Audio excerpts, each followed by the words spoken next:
Salve galera, como é que vai?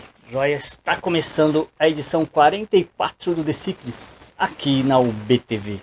E hoje o programa é diferente, especial, totalmente voltado aí para a cena punk. Lá no canal do YouTube, depois do vídeo que eu fiz analisando aí a reportagem do Fantástico sobre os punks, começaram a surgir vários comentários. E alguns desses comentários viraram vídeos lá no canal. Se você ainda não viu essa análise, corre lá no YouTube depois do programa e confere. O debate ficou muito interessante e a galera está participando bastante. Então eu resolvi pegar os 4 vídeos que surgiram desses comentários que eu fiz lá no canal do YouTube e trazer aqui para você, porque acabou virando aí quase uma série, uma sequência de reflexões que começou discutindo a identidade, passou por coerência e transformação e fechando aí falando de maturidade política. A gente saiu da pergunta o que é punk e fechou em algo bem mais profundo. Como continuar sendo punk sem virar personagem de si mesmo? Segura aí, que a gente vai passar aí por cada debate logo depois da vinheta.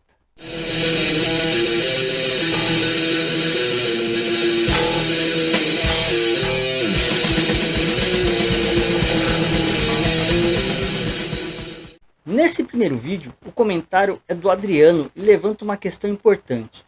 O punk ainda é contestação real ou virou apenas estética? Figurino? Nostalgia? A conversa gira em torno da coerência entre discurso e prática. Eu defendo que punk não é uniforme, é postura, não é o coturno, é o que você pisa com ele. E esse vídeo aqui ele vai simples e direto. Punk como atitude ética, não como fantasia cultural. Confere aí. Punks e outras subculturas antagonistas não são apenas movimentos culturais, subculturas, mas armas funcionais da guerra assimétrica e da guerra híbrida, usada para enfraquecer países por dentro sem confronto militar direto. Aqui no início do comentário, nós temos aí uma análise muito forte, que um movimento cultural nasce como ferramenta estratégica de conflito, agindo aí silenciosamente dentro de um sistema para enfraquecê-lo, e de certa forma, é isso mesmo que um movimento contracultural faz, ele age por dentro, questionando. Se a gente olhar para o contexto em que o punk surge, fica mais fácil da gente entender. O punk surge em crise econômica, temos a juventude sem espaço, uma ausência do Estado, e o movimento ele não surge como plano, mas como reação.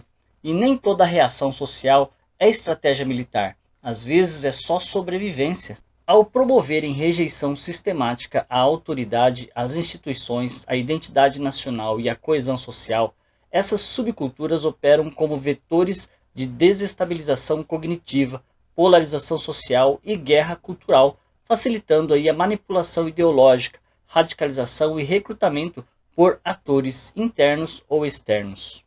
Traduzindo aqui este trecho, quando uma subcultura questiona a autoridade, instituições ou a ideia de nação, isso seria visto como algo que enfraquece a união da sociedade. E com a sociedade dividida, ficaria mais fácil manipular essas pessoas politicamente. É uma leitura que enxerga a crítica como risco, não como debate. Isso pode ter acontecido nos movimentos que surgiram no Brasil em algum momento? Questionar não é romper, às vezes é tentar consertar o que nunca funcionou para você. Nesse modelo de conflito moderno, o objetivo não é vencer batalhas armadas, mas corroer a confiança coletiva, fragmentar a sociedade e minar a legitimidade do Estado. E subculturas como o punk cumprem exatamente esse papel estratégico como armas imateriais de desgaste contínuo. Aqui neste trecho, quando a teoria encontra a prática, a minha experiência foi outra. Quando eu penso na cena punk e metal que eu vivi, eu não lembro de gente tentando destruir o país. Eu lembro de gente tentando construir alguma coisa onde não tinha nada. E neste movimento eu conheci fanzines, frequentei e produzi shows autogeridos. Tinha também uma rede de trocas, solidariedade e um aprendizado prático. Tudo isso não parecia destruição, parecia construção. E para você? Por isso que essas tribos como o punk não geram jovens produtivos que agregam valor ao país, mas sim jovens que não querem gerar valor. Se depender de punks, o país não tem defesa militar, não tem avanço tecnológico ou científico, não tem geração de valor comercial, nem nada, só drogas e miséria nacional. Aqui encerrando o comentário, essa frase me pega, porque eu conheço muita gente que veio dessa cena. Conheço empresários, conheço professores, técnicos, produtores culturais, até eu, gente que aprendeu organização, comunicação e autonomia ali no meio deste movimento, apesar de não terem a consciência disso. Talvez o problema seja medir produtividade só por um tipo de régua. Mas, como qualquer grupo social, também existiram pessoas que não entenderam o movimento e acabaram reforçando os estigmas. Essa então é uma leitura possível do punk, não é a única. Agora eu quero ouvir vocês. Você viveu alguma subcultura? Isso te transformou ou te afastou? Para você, movimento cultural é ameaça ou escola informal?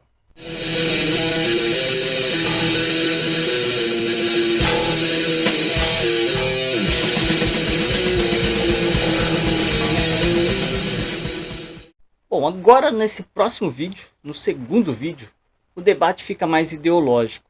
O comentário provoca aí uma reflexão sobre anarquismo, posicionamento político e os limites entre revolta legítima e discurso vazio. Aqui o comentário do Jeffer Silva pergunta se será que parte da cena se acomodou ou será que estamos transformando o punk num tribunal ideológico onde todo mundo julga todo mundo. O ponto central desse episódio foi esse equilíbrio delicado entre o radicalismo sincero e o radicalismo performático. Vamos lá. E hoje eu quero aí ler e comentar aí um texto longo que apareceu aqui no canal, porque ele eleva muito aí o nível do debate. Não é resposta atravessada, não é ataque a ninguém, mas é um relato de vida. E quando alguém traz experiência concreta, acho que merece atenção, né? O comentário é do Jeffer Silva 77. Vou colocar aí alguns trechos na tela e comentar aí com calma para você ir acompanhando.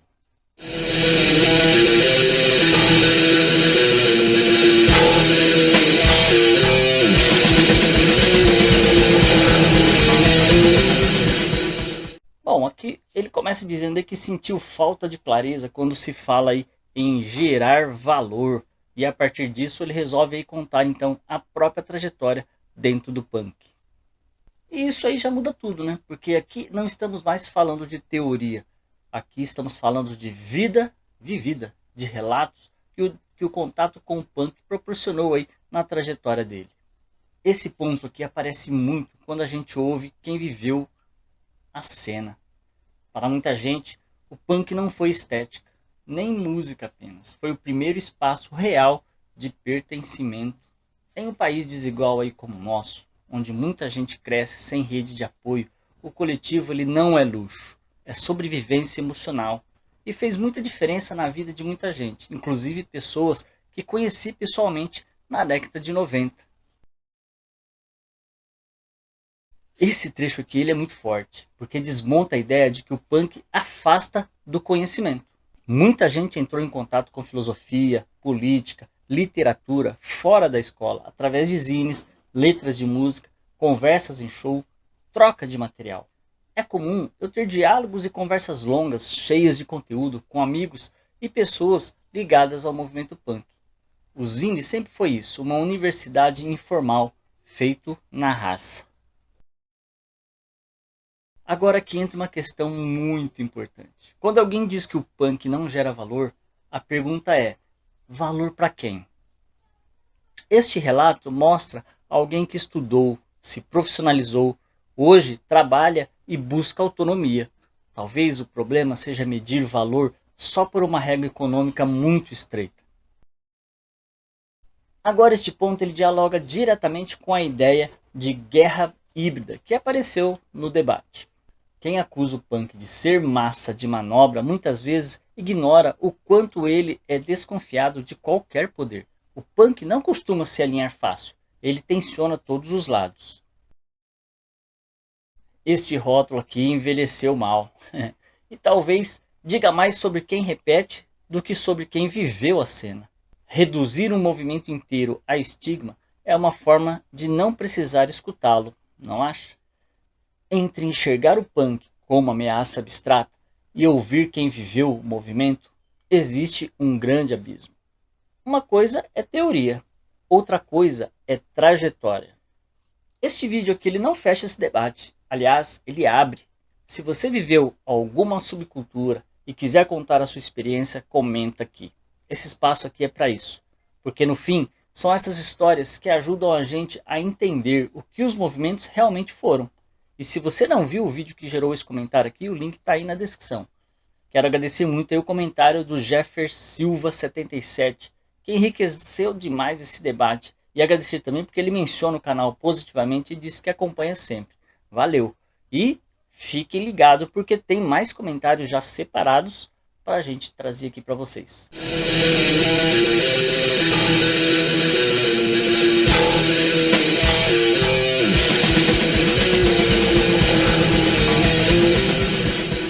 Agora aqui nesse vídeo, a pergunta do Eric muda aí a conversa, né, de direção. Entra a questão geracional. O punk envelhece? Se institucionaliza? Perde força? Ou apenas se transforma? A reflexão aqui é que rebeldia não tem prazo de validade. Ela pode amadurecer sem perder a intensidade. E a pergunta que fica é: o punk amadurece ou enferruja? Vamos conferir o vídeo. Ser punk não é negar o Estado, é questionar quem manda nele. Esses comentários que eu vou trazer aqui neste vídeo abriram aí um debate que muita gente evita quando o assunto é maturidade, política e punk. Para quem está chegando agora, esse debate começou lá nos comentários. No primeiro vídeo a gente falou sobre o punk como formação de vida, não só como música ou estética, e como ele nasce de tempos difíceis, mas precisa mudar quando a realidade muda. E no segundo, o papo avançou para a política, crítica ao Estado, imposto, poder e essa ideia de rebeldia automática que muitas vezes para no slogan. E foi justamente aí que esse comentário aqui abriu um novo capítulo do debate. É uma pena ver o movimento punk, tanto no Brasil quanto em outros países, ter se esfriado. Como diz o ditado, tempos difíceis criam homens fortes criam tempos fáceis criam homens fracos, e homens fracos criam tempos difíceis. Ainda estamos na era dos tempos fáceis e dos homens fracos, que vão acabar criando novos tempos difíceis. O punk, para minha vida, foi escola, respeito e cooperação foram coisas que aprendi e que carrego comigo. Vou responder com calma, porque isso aqui merece. Vamos começar aqui com esse comentário do Eric Schwartz 3387, que tem um tom mais existencial e histórico, já agradecendo aí o Eric pela sua contribuição aqui ao debate. Aqui ele coloca o punk como escola de vida, não apenas como música ou estética, e faz uma ligação forte com o comportamento da sociedade, algo que historiadores e estudiosos do comportamento humano discutem bastante, como tempos fáceis acabam gerando tempos difíceis e vice-versa. O punk ele nasce como reação à crise, ao desemprego, à Guerra Fria, à repressão.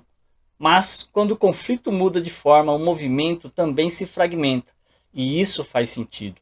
O punk ensinou cooperação, respeito e autonomia, mas ele não é um museu, congelado em 1977. Se o punk só serve quando tudo está pegando fogo, então ele falha justamente quando a realidade muda. Agora temos o comentário do Robson Borges da Silva, que é uma linha mais ideológica e provocativa. Difícil é ver hoje em dia punks que defendem o Estado como mediador de suas vidas.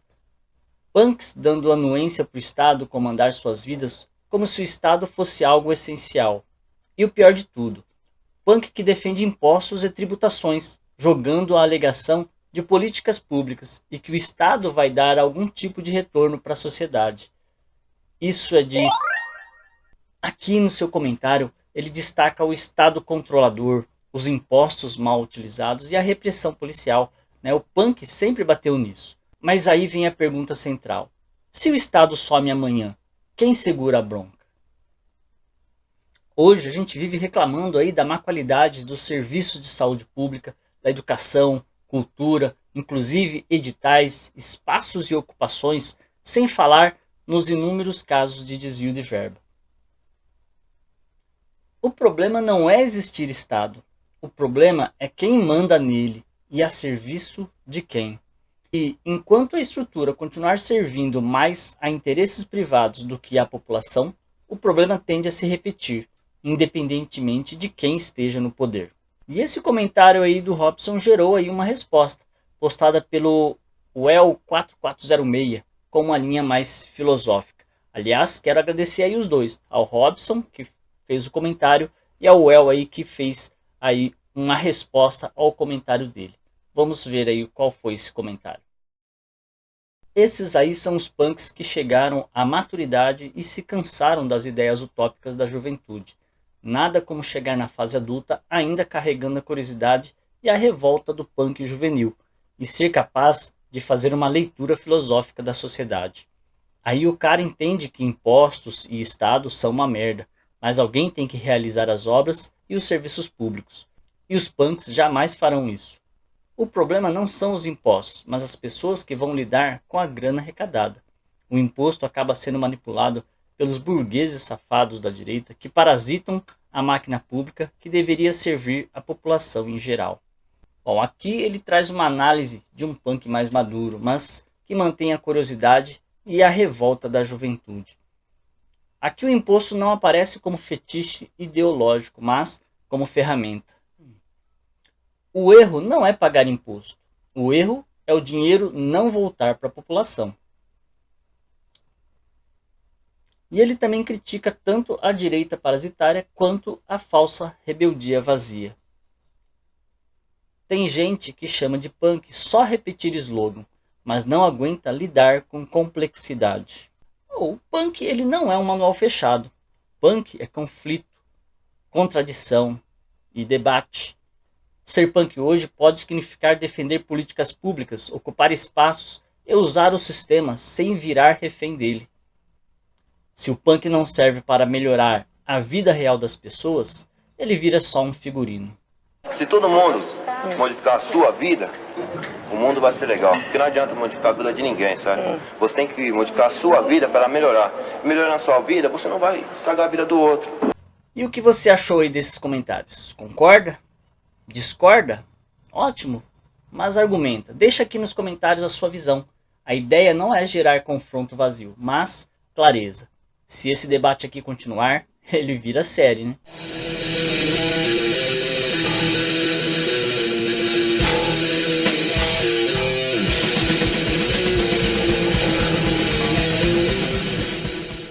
E este quarto vídeo aqui foi o mais denso, onde tem ali a frase sobre anarquia vira utopia adolescente, funciona aí como um gatilho. Aqui o debate sai da superfície e entra na responsabilidade histórica, no idealismo e na frustração. Abandonar símbolos é amadurecer ou é abrir mão da memória? O confronto aqui é claro. Romantismo revolucionário versus pragmatismo adulto. E a pergunta final ecoa: como manter a chama acesa sem virar caricatura? Vamos conferir esse quarto vídeo. Teve um comentário aqui no canal que disse que se a anarquia virar utopia adolescente, é melhor aposentar o coturno e o símbolo. Eu achei essa frase forte e honesta.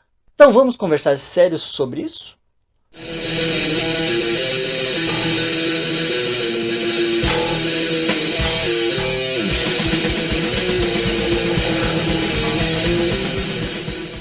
O comentário foi do Peter Punas, o qual quero já agradecer aí pelo comentário e mandar aí aquele abraço. Valeu, Peter!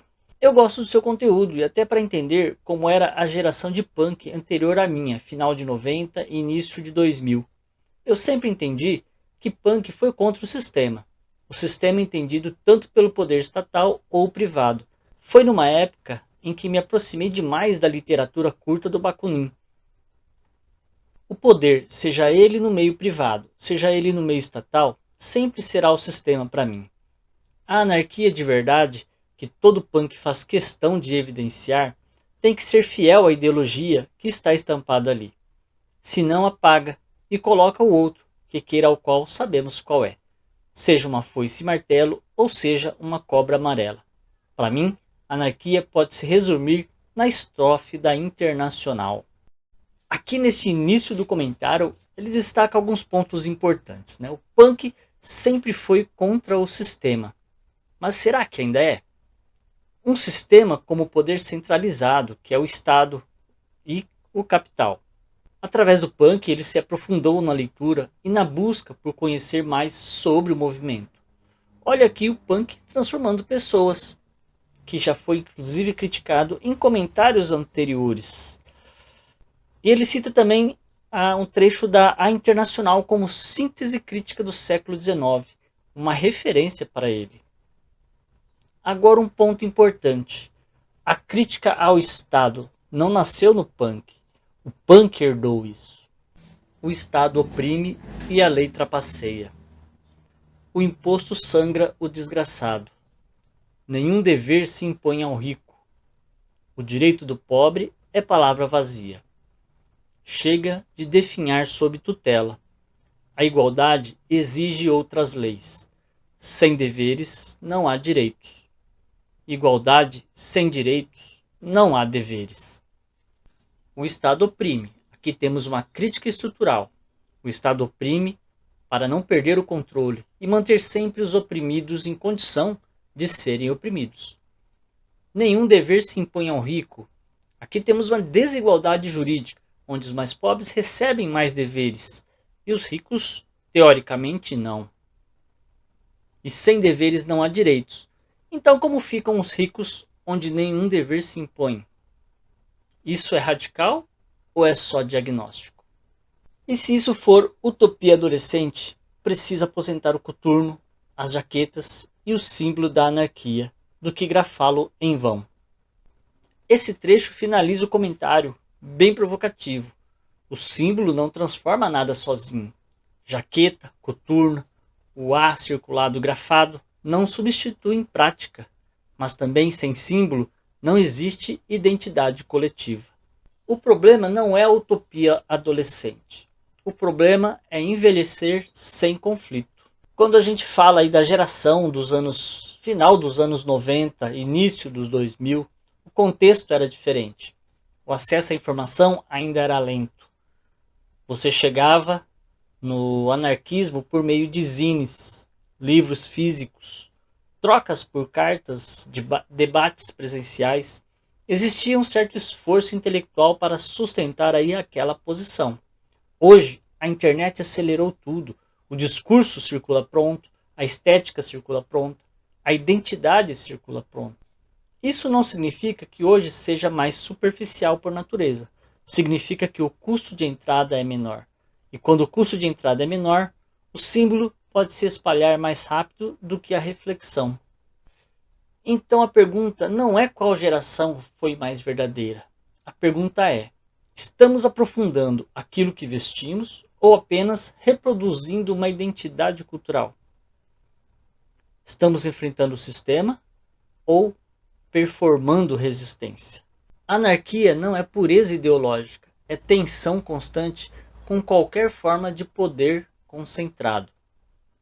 Se o símbolo não te incomoda mais, talvez ele já tenha sido absorvido.